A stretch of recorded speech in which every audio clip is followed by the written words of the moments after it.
চারিদিকে শুধু আওয়ামী লীগের ফিরে আসা, আওয়ামী লীগের রাজনীতি, রিফাইন্ড আওয়ামী লীগ তত্ত্ব সরকারের নাকি আন্তর্জাতিক পর্যায় থেকে আসছে, রিফাইন্ড আওয়ামী লীগ তত্ত্বে আওয়ামী লীগ একমত নাকি তাদের দ্বিমত রয়েছে, রিফাইন্ড আওয়ামী লীগের নামে আওয়ামী লীগকে ভাঙার চেষ্টা করা হচ্ছে কিনা, এরকম আলোচনা চতুর্দিকে রয়েছে।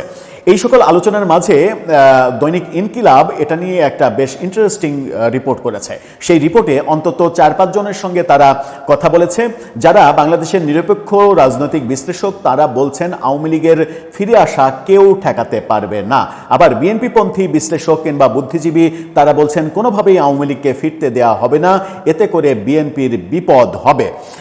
এরকম একটা বিশ্লেষণের মাধ্যমে ইনকিলাব যে তথ্য সামনে নিয়ে আসলো সেটার মধ্যে শিরিন শারমিন চৌধুরীর জামিন রয়েছে, তাকে কেন্দ্র করে রিফাইন্ড আওয়ামী লীগ তত্ত্ব যেটা আলোচনা হচ্ছে সেটা রয়েছে, ভারতে অবস্থানরত, দিল্লিতে অবস্থানরত আওয়ামী লীগ সভানেত্রী শেখ হাসিনাকে ভারতের কথিত 2টা প্রস্তাবের কথা উঠে এসেছে, যে প্রস্তাবগুলো আওয়ামী লীগের পক্ষ থেকে স্বীকার করা হচ্ছে না এবং এটাকে উদ্ভট বলা হচ্ছে। ভারতীয় সাংবাদিকরাও এই প্রস্তাবগুলোকে উদ্ভট বলছে। প্রস্তাব দুটো আগেই বলেনি, প্রস্তাব দুটো হচ্ছে হয় আপনি রিফাইন্ড আওয়ামী লীগের ব্যাপারে সম্মতি দেন অথবা আপনি কাতার চলে যান।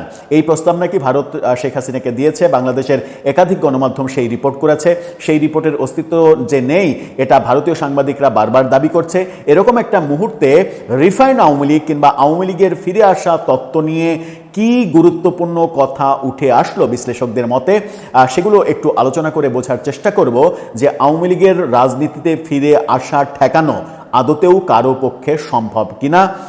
এটা আওয়ামী লীগের রাজনীতিতে মানে প্রয়োজন এবং এটা বাস্তবতা, তাদেরকে ফিরতে দিতেই হবে, নতুবা মানে যারা ফিরতে দেবে না তারাই বিপদে পড়বে। এই ব্যাপারগুলো যেগুলো আলোচনা হচ্ছে সেগুলোর বাস্তবতা নিয়ে আলোচনা করবে এই ভিডিওতে। থাকবেন পলিটিক্স টিভির নিয়মিত আয়োজনে।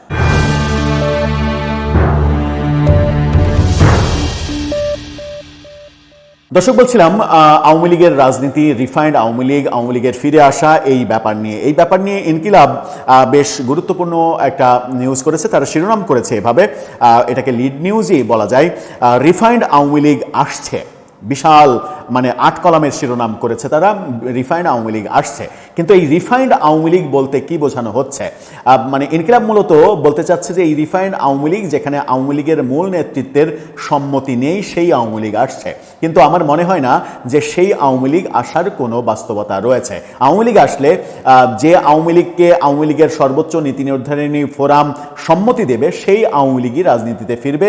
রিফাইন্ড আওয়ামী লীগ তত্ত্বে আওয়ামী লীগের মূল নেতৃত্ব কিংবা তৃণমূল কেউই রাজি হবে না, কারণ আওয়ামী লীগের রাজনীতিতে নেতৃত্বের গ্রহণযোগ্যতা তার ক্ষেত্রেই তৈরি হবে। এখন পর্যন্ত তাদের রাজনীতি দেখে যেটা মনে হচ্ছে, যার ব্যাপারে শেখ হাসিনা পজিটিভ কথা বলবেন তার ব্যাপারটাই তৃণমূল মেনে নেবে, অন্য কারো ব্যাপারে তৃণমূল সায় দেবে না, মেনে নেবে না। এটা হিতে বিপরীত হয়ে যাবে যদি তৃণমূলের এগেনস্টে গিয়ে এরকম কিছু করা হয়। আমরা 111-এর সময়ও আওয়ামী লীগ বিএনপি 2 দল ভাঙার চেষ্টা দেখেছি।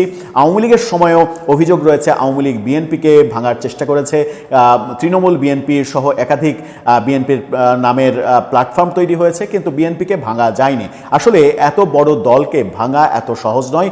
আর এটা 2-3 টুকরো, 2-4 জন নেতাকে দিয়ে 2-3 টুকরো করলেও দল যে ভাঙে না সেটা বাংলাদেশের গত 55 বছরের রাজনীতিতে প্রতিষ্ঠিত সত্য কথা। এখানে 4 জন বিশ্লেষকের সঙ্গে মানে কথা বলেছে, মূলত মানে 3 জন বিশ্লেষকের সঙ্গে কথা বলেছে।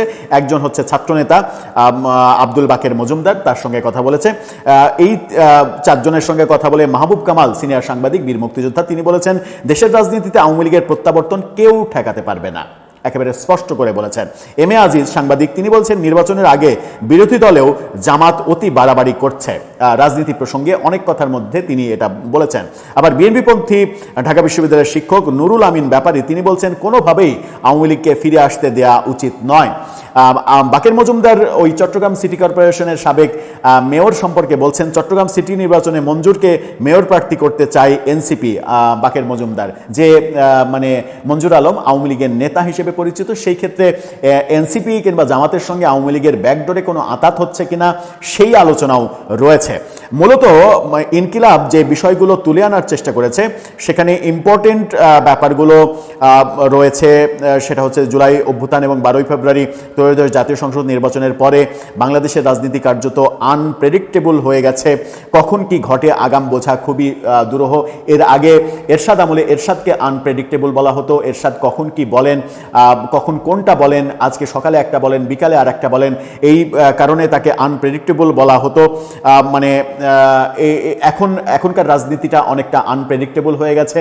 আওয়ামী লীগের ফিরে আসা ব্যাপারটাও আনপ্রেডিক্টেবল হয়ে গেছে। এরই মাঝে 7 এপ্রিল মানে শিরিন শারমিন চৌধুরীকে ধানমন্ডির বাসা থেকে গ্রেপ্তার এবং গ্রেপ্তারের পরে 6 দিনের মাথায় তার জামিন, দ্রুত 4 ঘন্টার মধ্যে তার মুক্তি, এই ব্যাপারগুলো নিয়ে আলোচনা হয়েছে।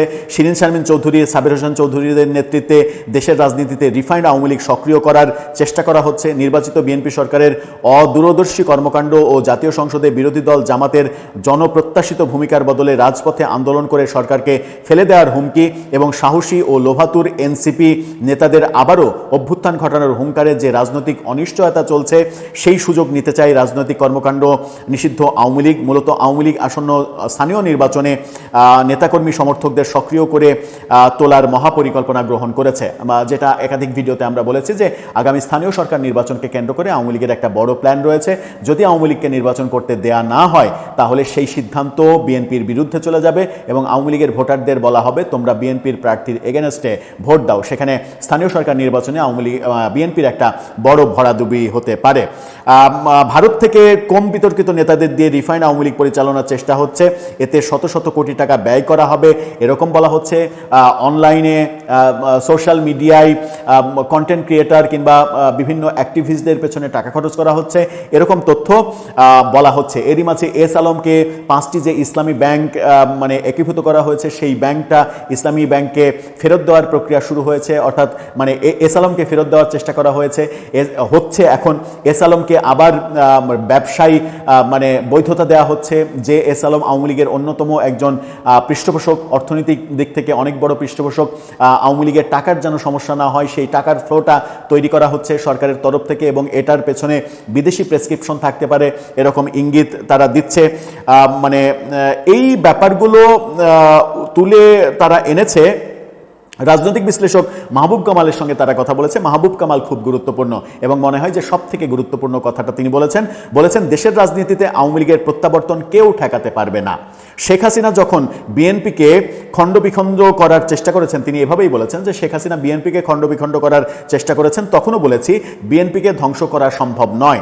শেখ মুজিবের নামে আওয়ামী লীগ এবং জিয়াউর রহমানের নামে বিএনপি আগামী 100 বছর টিকে থাকবে। ডক্টর ইউনূসের একের পর এক ব্যর্থতার কারণে আওয়ামী লীগের প্রতি মানুষের সহানুভূতি সৃষ্টি হয়েছে। জুলাই অভ্যুত্থানের 3 মাসের মধ্যে যদি নির্বাচন দেওয়া হতো, জনগণ আওয়ামী লীগকে প্রত্যাখ্যান করত। নিষিদ্ধের প্রতি মানুষের আকর্ষণ বেশি। আওয়ামী লীগ ঘুরে দাঁড়ানোর চেষ্টা করলে একসময় দলটি দাঁড়িয়ে যাবে, তাদেরকে ধ্বংস করা যাবে না, এমনটা তিনি বলেছেন। রিফাইন্ড আওয়ামী লীগের প্রত্যাবর্তন ক্ষেত্র নিয়ে সিনিয়র সাংবাদিক এম এ আজিজ তিনি বলেছেন, হাসিনা ও তার মন্ত্রী এমপিরা পালালেও দলটির কোটি কোটি সমর্থক দেশে রয়ে গেছেন। তারা মনে করছেন বিগত 20 মাস ধরে নির্যাতিত হচ্ছেন। রাজনৈতিকভাবে কিছুটা পরিচিত ও ক্লিন ইমেজের কোনো নেতানেত্রী নেতৃত্বে এলে তাদের পেছনে আওয়ামী লীগের সারা দেশের নেতাকর্মীরা দাঁড়িয়ে যাবে। বহুদলীয় গণতন্ত্র প্রবর্তনের পর শহীদ প্রেসিডেন্ট জিয়াউর রহমান কখনো আওয়ামী লীগকে সক্রিয় করতে বাধা দেননি, তেমনি তারেক রহমানও আওয়ামী লীগের সাংগঠনিক কর্মকাণ্ডে বাধার সৃষ্টি করবেন না। বরং জুলাই অভ্যুত্থানের পর থেকে জাতীয় সংসদের বিরোধী দল হওয়ার পরও জামাত অতি বাড়াবাড়ি করছে। 12ই ফেব্রুয়ারির নির্বাচনের আগে মানুষের মধ্যে আতঙ্ক সৃষ্টি হয়েছিল, তাই মানুষ আত্মরক্ষার্থে জামাতকে ঠেকাতে অনিচ্ছা সত্ত্বেও নাকে রুমাল দিয়ে বিএনপিকে ভোট দিয়েছে। মানুষ যাই করুক, স্বাধীনতা বিরোধী শক্তি জামাতের আস্ফালন সহ্য করবে না। মধ্যপন্থী জাতীয়তাবাদী দল হিসেবে বিএনপিকে রাজনীতি করতে হবে। এখনও বিএনপিতে 20% গুপ্ত জামাত রয়ে গেছে। জামাতের কর্মকাণ্ডই দেশের বিরোধী দলের রাজনীতিতে আওয়ামী লীগকে অপরিহার্য করে তুলছে। অর্থাৎ জামাত সহ বিরোধী দলরা যে কর্মকাণ্ড করছে, সেই কর্মকাণ্ডই আওয়ামী লীগকে আরও বেশি শক্তিশালী করে দিবে, এটা তিনি বলছেন। এনসিপি নেতারা অনেক কথা বলছেন। এরই মাঝে ঢাকা বিশ্ববিদ্যালয়ের একজন শিক্ষক, রাষ্ট্রবিজ্ঞান বিভাগের শিক্ষক, সাবেক চেয়ারম্যান নুরুল আমিন ব্যাপারী, তিনি বলেছেন আওয়ামী লীগ ফিরে এলে বিএনপির সব থেকে বেশি ক্ষতি হবে। তিনি বলছেন যে আওয়ামী লীগকে কোনোভাবেই ফিরিয়ে আনা যাবে না, কোনোভাবে আওয়ামী লীগকে ফিরে আসতে দেওয়া উচিত নয়। আওয়ামী লীগের অপরাধীরা বিচারের মাধ্যমে বের হলে কারো কিছু করার নেই। সামনে সিটি নির্বাচন, আওয়ামী লীগ যদি ফিরে আসার বাতাস ওঠে তাহলে সিটি কর্পোরেশন নির্বাচনে হিন্দুরা বিএনপিকে ভোট দেবে না। জামাতের বিরুদ্ধে ওই ভোটগুলো না পেলে স্থানীয় নির্বাচনে বিএনপির ডিজাস্টার ঘটে যাওয়ার আশঙ্কা রয়েছে। আর জামাত এনসিপির প্রকাশ্যে আওয়ামী লীগ ও ভারতের বিরোধিতা করলেও আসন্ন স্থানীয় নির্বাচনে পর্দার আড়ালে গোপন চুক্তির মাধ্যমে বিএনপির বিরুদ্ধে একাট্টা হয়ে লড়াই করলে অবাক হওয়ার কিছু থাকবে না। সেই নির্বাচনে বিজয়ী হতে রোজা আর পূজাকে এক মুদ্রার এপিট ওপিট প্রচার করে হিন্দু ভোট পেতে যে মাতম করেছিল জামাত, সেই একই রকমের কৌশল অবলম্বন করবে, এই কথা বলেছেন এই প্রফেসর। তিনি বলার চেষ্টা করেছেন যে আওয়ামী লীগ ফিরলে এটা বিএনপির ক্ষতি। কিন্তু একজন প্রফেসর মানুষ, একটি বিভাগের সাবেক চেয়ারম্যান ছিলেন, তার মাথার ঘিলুর অবস্থা এতটা মানে কি বলবো যে মানে এতটা অসহায় হয়ে গেল কেন? তিনি রাজনীতির কতটা বিশ্লেষক সেটা একটু সন্দেহ হয় যখন তিনি বলেন যে আওয়ামী লীগ আসলে বিএনপির ক্ষতি হবে। কিন্তু আমার তো মনে হয় যে আওয়ামী লীগকে না আনলে বিএনপির ক্ষতি হবে, কারণ এই বর্তমানের যারা বিরোধী দল, সেই বিরোধী দলকে আগামী কিছুদিন পরে বিএনপি একা কন্ট্রোল করতে পারবে না। যদি তাদের জন্য বিরোধী দলের আসনে যদি আওয়ামী লীগের মতো একটা শক্ত দল না থাকে, তাহলে একচ্ছত্র আধিপত্য করবে জামাত এনসিপি এবং সেটা বিএনপির জন্য একটা বড় বিপর্যয় তৈরি হবে। আর আওয়ামী লীগকে ফিরতে যদি দেয়া না হয়, তিনি বলছেন যে আওয়ামী লীগকে ফিরতে দিলে স্থানীয় সরকার নির্বাচনে ডিজাস্টার হবে, উল্টাটা হবে। আওয়ামী লীগকে ফিরতে না দিলে আওয়ামী লীগের ভোট জাতীয় নির্বাচনে যেমন বিএনপিরা পেয়েছে, তেমনি আগামী স্থানীয় সরকার নির্বাচনে আওয়ামী লীগের ভোট জামাত এনসিপি পেয়ে যাবে।